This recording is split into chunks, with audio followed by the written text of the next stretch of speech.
2024 Austrian Grand Prix predictions. Welcome back to your weekly dose of televised violence. Billie Jean, Michael Jackson's Billie Jean on the mic here today. Here to spit some bars. We got the fire gift back in rotation. It hasn't been here for a while, but it's back because the spirits ain't been cooking too much. Like the last 2 weeks, my predictions, I don't know. I haven't really been feeling them, especially the last weeks. I had no spirit technology to conjure up anything of any type of shiest, but I'm here today. Got a little bit of cooking, not too much. A few bangers here and there, but we're gonna get through this quick. I don't want to be here anymore. Alright.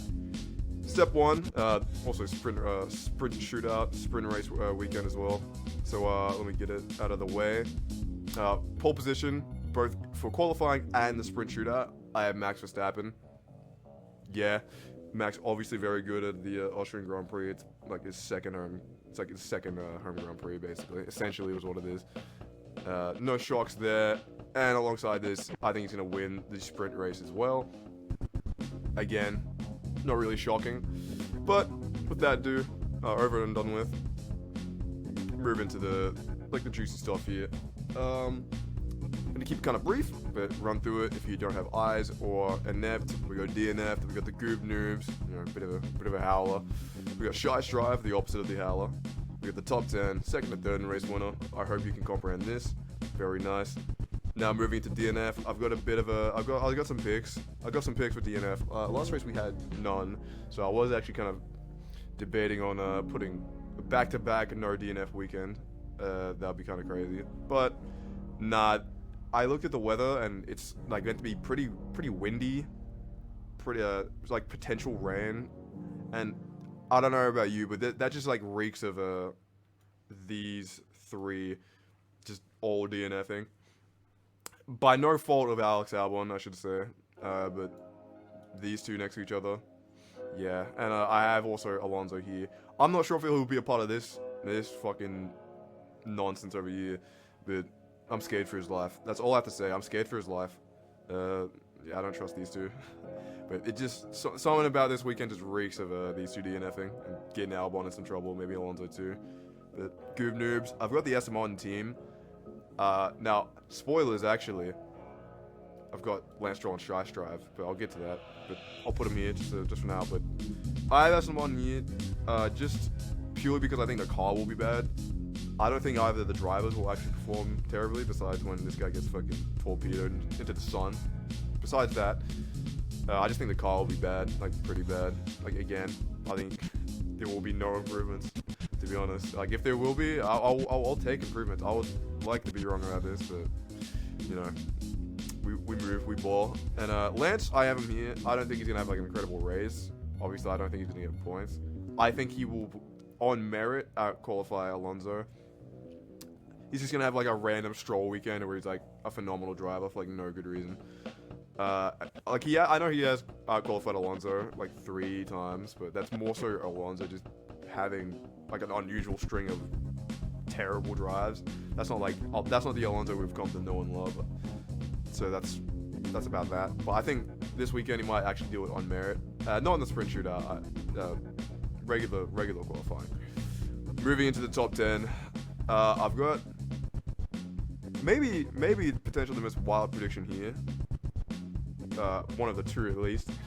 I've got joints. I've got Zhou Guanyu points. The Emperor, he's back. I will say I got a feeling if they don't score points in Austria, they might just never score points. Like genuinely for the entirety of the season. Like it wouldn't even shock me. That's what my spirits and forefathers are telling me. But so I've got some joints in here. No Valtteri. Guanyu. Reminder that Joey is actually ahead of Bottas in the standings this year. So just keep that in your little pretty brain. Next up, this is a low placement, but no one's gonna disagree with it.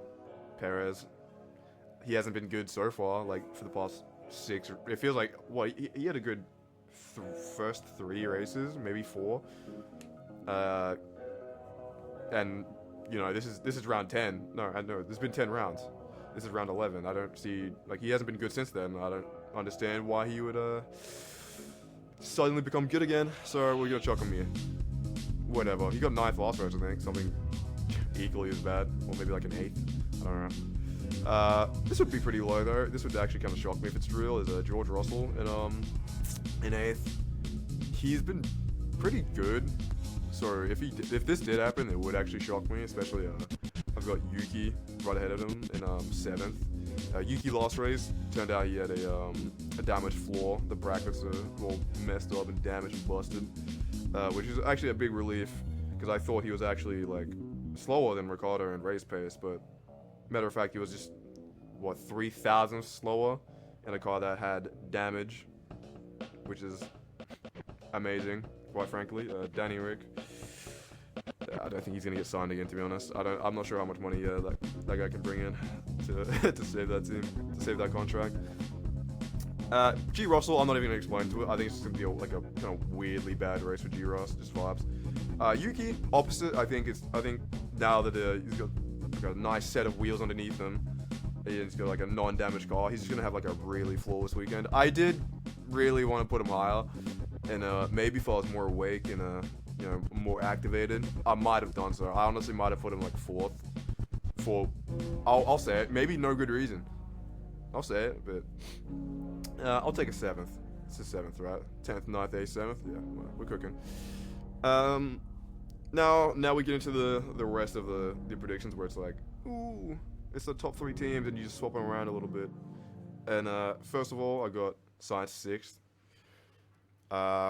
Yeah, again, it's just the range of drivers where it's like, yeah, I could see this, and you could just swap them from like 6th to 2nd, or even if you have George, 7th to 2nd, something like that. I think you just all swap them around. It doesn't really matter anymore. But for this one, I'm picking Sainz as my 6th place pick, and then ahead of that, I've got double McLaren. I think Lando has enough. He's had enough time in the podium. You know what? Why not? Even though I was gonna swap them around, but if there happens to be some rain and some wind, Oscar's not actually bad in the rain and wind, but Lando's pretty solid in the conditions, in the tougher conditions like rain. So maybe next race I'll swap him. Yeah, that might be a good idea. I think Oscar he's due to beat Lando in another race. Another race weekend. So maybe next week I think I'll swap them around. But McLaren, I think they'll fall off a little bit. Too much time in the sunlight. Lando's gonna get off the podium, and then everyone's gonna be like, "Oh, this guy's terrible." All of a sudden, even though the past 4 years everyone's been praising him for outperforming the car consistently. But like, the car's been arguably like top 2 for like 4 races, and all of a sudden he's terrible. He needs wash, and he's not living up to the car's performance. Pretty crazy. But that aside, let's move into podium. We've got Leclerc 3rd.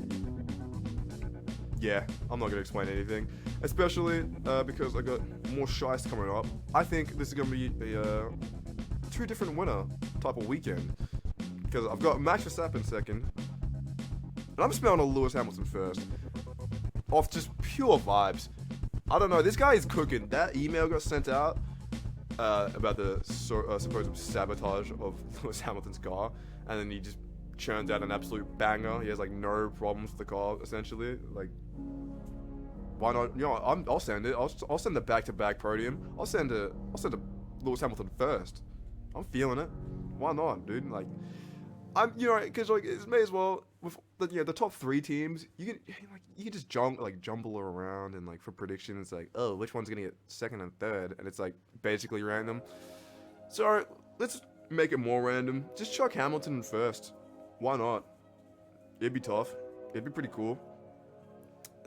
I'm down to see it. I expect him to get 1 win this year, which I know would be a lot. That'd be 5 race winners in 1 year. But if there's a year to do it, I feel like it is this one, where the teams are so close. It feels like Mercedes can get a win. Like, Russell probably could have won the last 2 races. Like, at least had the potential to. Maybe you don't want to say that about last race, but what was before that? I forgot memory loss. Actually, I don't remember what race it was. That's crazy. But before that, when Russell got pole, he obviously could have won that race. Potential is definitely there, so why not? if there's a race, if there's a year where we can get 5 different race winners, why not this one? Whatever. And you know, just some usual Vilgax Shice prediction. And yeah, that's about it. Let's run through it real quick. DNF, we got the Unholy Quadrilogy. Goob, I'm feeling the Asimon, AMR F1 car. Shice Drive, Lance Stroll for once of his life. Breaking into the top 10, we've got some joints. We got a Joe 10th, we got a Perez 9th, a G Ross 8th, a Yuki 7th, a humble 7th. Sainz 6th, McLaren rounding out the 5th and 4th spots, respectively.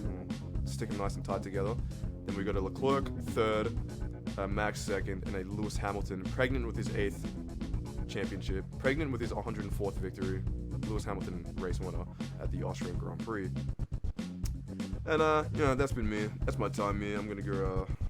I don't know. Maybe you know, I just chucked them. I chucked my towels in the dryer because I intend on taking a shower in like a few hours, something like that. So I can't wait to be all nice, snug in them. And let's time it with the outro of this beat. I've been Vilgax Cash Money. Check the description. Like, subscribe. Give me your watch time. Follow the socials. I love you. And let's enjoy the second out of the third of this triple header. Goodbye.